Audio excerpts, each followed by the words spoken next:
This lecture is going to cover Chapter 5, Children's Picture Books.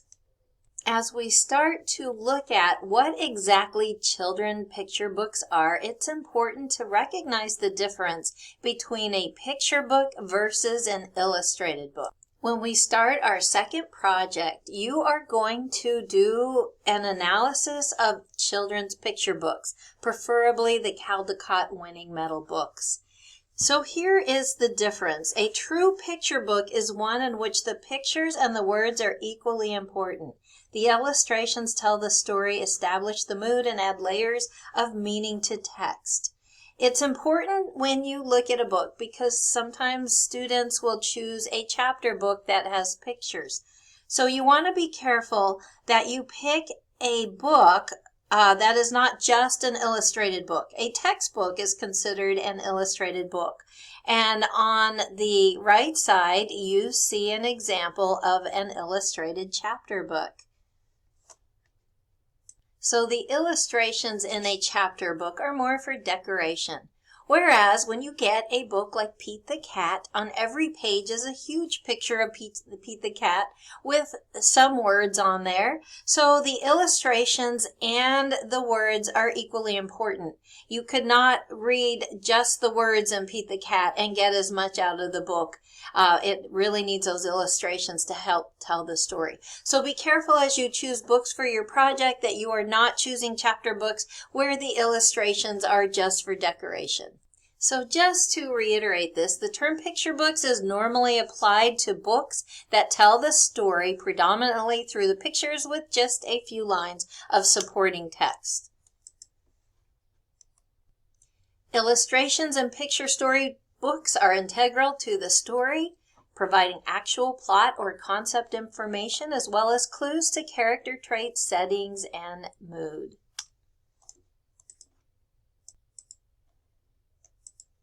Picture storybooks are usually intended to be read by children aged 3 to 8.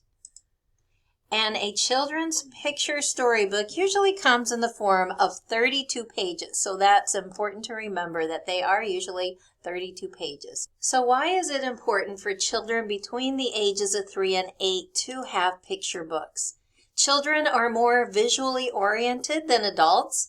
They need pictorial information to guide their response to verbal information. This comes from one of Piaget's theories, and we'll look more at his theories in another lesson. Pictures usually more obviously resemble the objects they represent than do the spoken or written words. However, the resemblance is not necessarily apparent to all readers.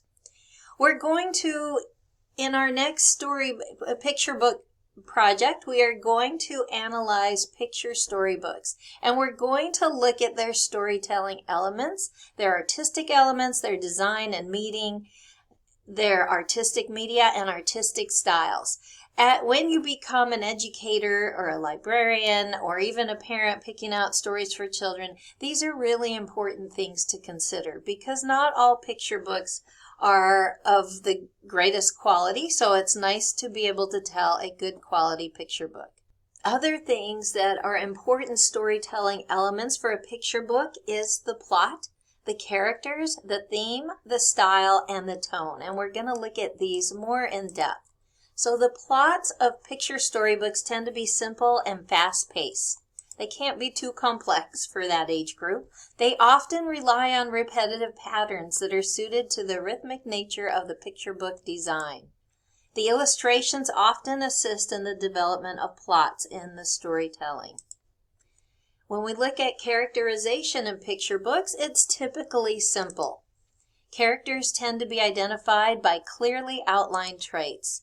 Protagonists are most often young children or animals, as we saw in last week's lesson, and who is represented in children picture books as protagonists. They can also be shapes or items, like SpongeBob. Character motivation is usually singular. Then the theme is important. Picture book themes tend to be sharply focused. For example, a single theme clearly dominates a book. You can probably think of a few picture books that have a single theme. The range of themes in children's picture books, however, is virtually unlimited. The harsher themes are usually tempered by an atmosphere of hope at the end of the book. And some examples of that are Grandpa by John Birmingham, Allison by Alan Say, Voices in the Park by Anthony Brown. You might check some of those books out. The style in the language in picture books is also important. Words in picture books are carefully chosen and have to be very concise. Picture books average about 2,000 words. Many picture books rely heavily on dialogues, which can be great fun to read. They often contain refrains and repetitive patterns. And they often play with words and use different kinds of imagery, particularly visual and auditory images. For example, onomatopoeia is used often in children's picture books.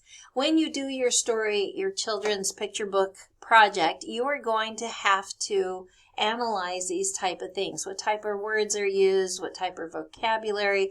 What age would they be appropriate for? Is there dialogue? Is there repetitive patterns? And is there figurative language that create imagery like onomatopoeia? Tone is often also important in picture books. Many picture books are comic in tone, sometimes joyfully slapstick and sometimes a subtle, quiet humor. Excitement and suspense are often found in them. And some picture books are serious and reflective.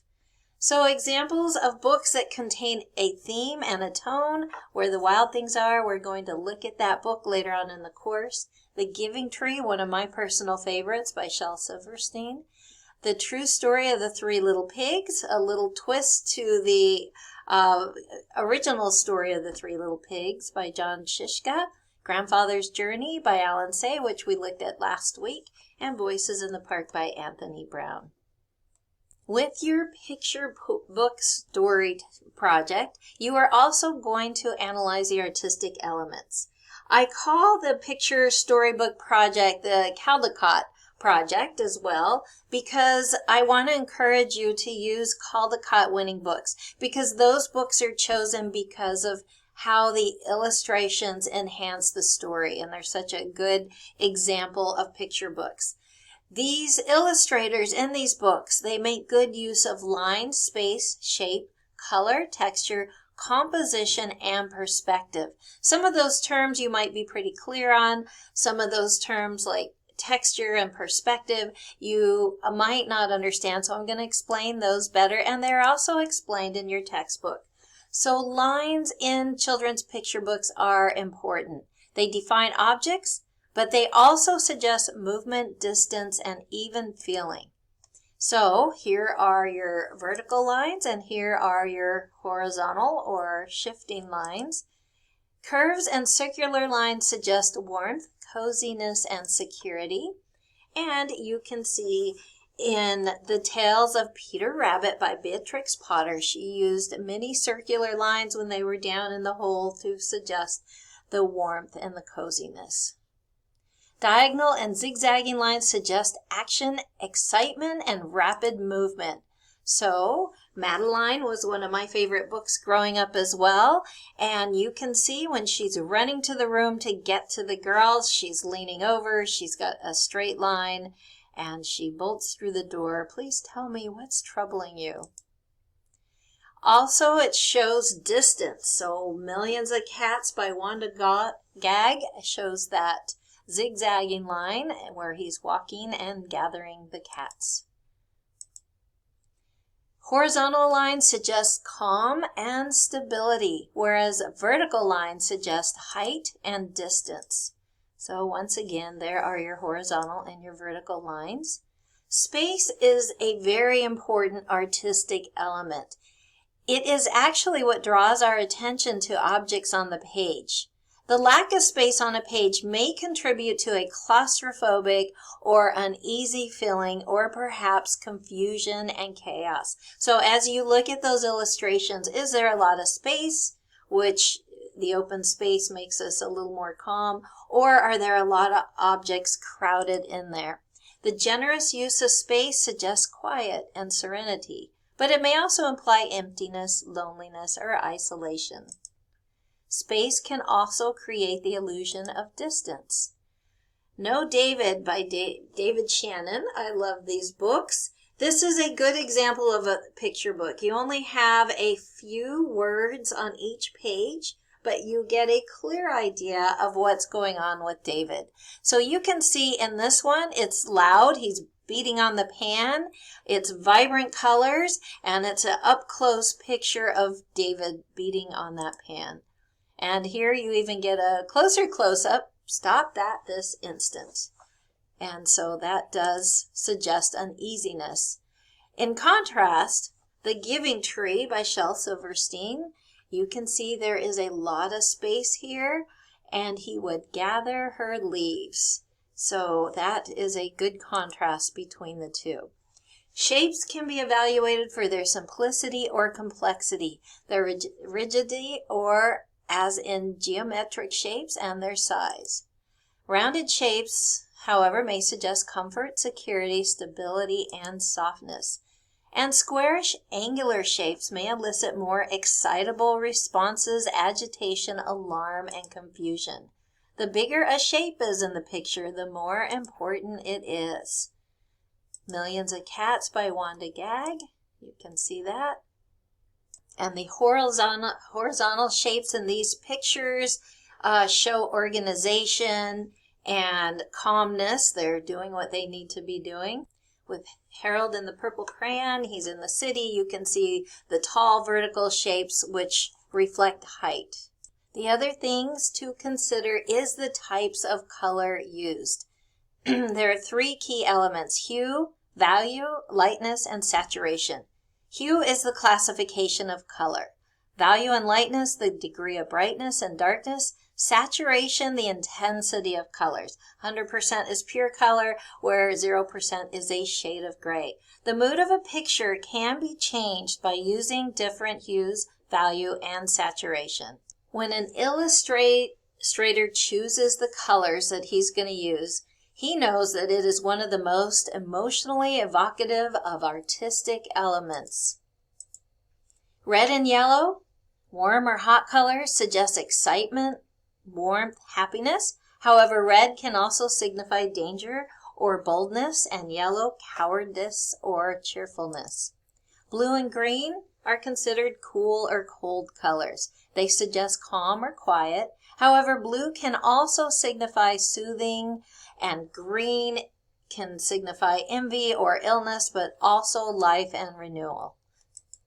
Colors are used to suggest cultural distinctions. White is a color of mourning typically, and brides often wear red in Asia. So they are important for that. The use of black and white also remains popular. Children seem to enjoy black and white just as much as color. If you're familiar with the Olivia books, they use black and white, but then they use red to make certain things on each page stand out. Value describes the overall intensity or strength of the light. Darker values are usually associated with gloomier subjects, while lighter ones with happier subjects. Saturation refers to the dominance of hue in the color. More saturated colors seem more vibrant, while less saturated ones seem more gentle. And you can see this is Goodnight Moon. You probably, many of you have read this to your children or your nieces and nephews. It's a very cozy book. You have the fire, the colors suggest warmth and relaxation.